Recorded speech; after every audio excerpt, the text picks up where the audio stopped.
an Indian-born American programmer with a passion for web application programming.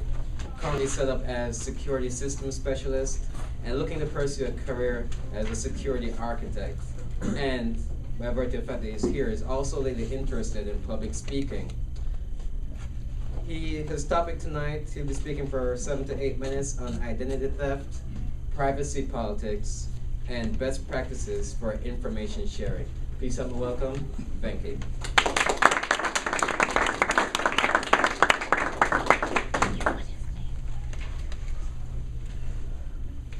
Good, rainy, rocky evening, everyone. Thank you, Mr. Toastmaster, fellow Toastmasters, and welcome guests. My topic for today is to identify and act on your privacy policies in prospects of identity theft and information sharing. So let's see what kind of data we share on a day-to-day basis. Primarily our name and email address, and what else we share on a daily basis, like photos taken in several locations, we upload to a social networking site. We share our marketing preferences. Let's say this game for iPad really rocks, or I did my tax filing this week at an XYZ company, or I found a permanent hairfall solution at hairclub.com. So these are our marketing preferences we keep on uploading to a social networking site on a day-to-day basis. So what happens with, do you think that we really share finer details of our social experience? Yes, it is. Let's take an example of Facebook. It's the world's largest personal data store where a lot of people share their thoughts, ideas, experiences, and photos, and whatever they do on a day-to-day basis. There are 500 million active Facebook users today who share their photos, ideas, their preferences, and everything. And almost 50% of them come back online on any given day. So which means organizations drive us to share more information, and we effectively help them.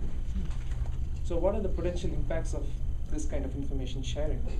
So obviously you can say it's identity theft. So what is identity theft? If someone uses your personally identifiable information, we call it as PII, and which means your name, email address, your SSN, your credit card, creditor, debit card account numbers, who people use it for fraud or to commit other crimes. So how your data is stolen as part of identity theft. If you want to learn more about identity theft and how to protect your data, or how to protect your assets, you can go to the FTC site, Federal Trade Commission site, and you can look at what are the measures you can take for preventing identity theft and how you act upon it. So how your data is stolen exactly? For example, dumpster driving. So the thieves, identity thieves, rummage through your trash, looking for information, looking for bills and other papers which has your personal information. Skimming, the latest technology.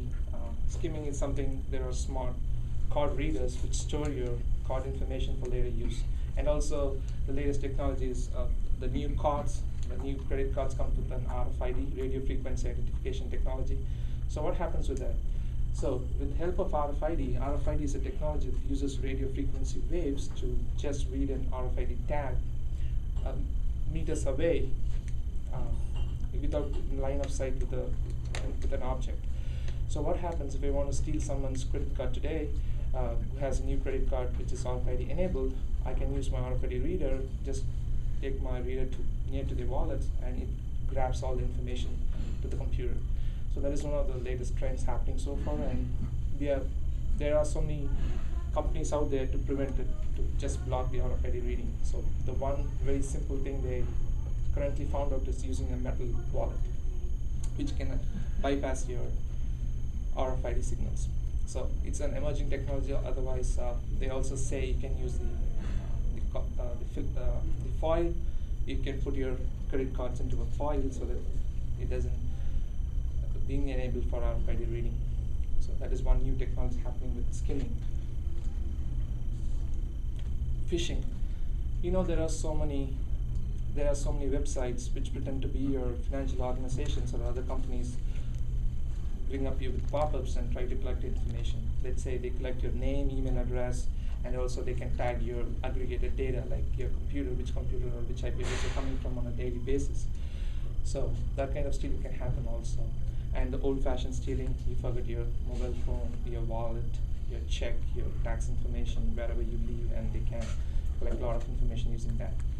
And pretexting, and employees, some bad employees in an organization can use your personal information. They can sell your personal information for someone else, so they can create or get a credit card in your name, as if using your SSN. So these are the several ways of people steal the data. And also the other one thing is change of address.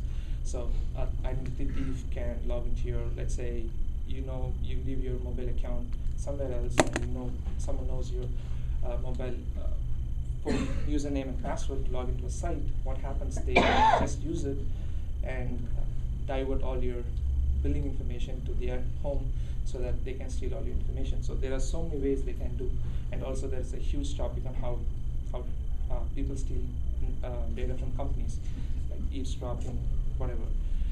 So what are the measures we can take to prevent identity theft, or what are the best practices we can at least follow so that we can deter, detect, and defend? It's one of the caption in FTC's site, Federal Trade Commission site.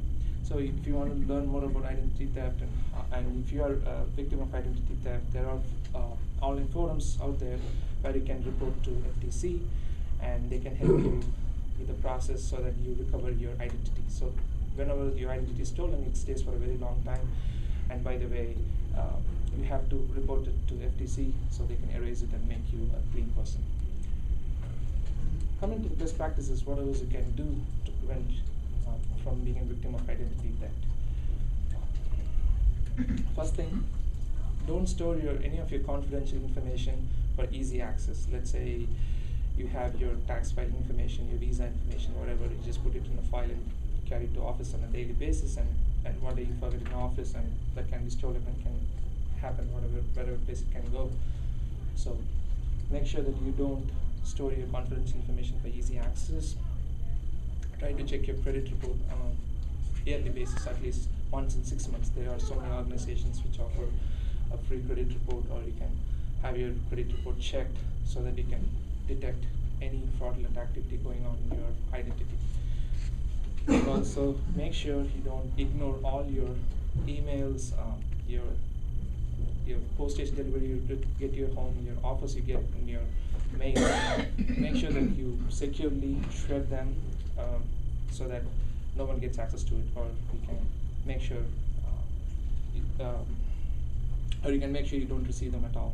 There's a site out there you can just go and say, don't send marketing items to me. You can set your preferences so that they don't send to you. And the most important thing, we use Google and Facebook for a lot of reasons, and the most important thing we use them. We use Google for searching. We use Google for emails, maps, and documents, whatever, and also Facebook for a lot of information sharing. So make sure there is a privacy setting area in any of the site, like whichever offers to collect personal information, they have a privacy column. So go to the privacy column and set your privacy settings. Make sure that only your friends and relatives can see your messages, your wall posts, and not everyone else can access it. That's the most important thing you can do. And also make sure you follow safe browsing practices. Make sure you encrypt all your files, your important online files and data. And also there's also a site out there. Apart from a classic Google search, you can also have an encrypted Google search. Most people might know about https://encrypted.google.com. At least you can encrypt your search string so that the third party might not know what you're searching for. Thank you, Mr. President.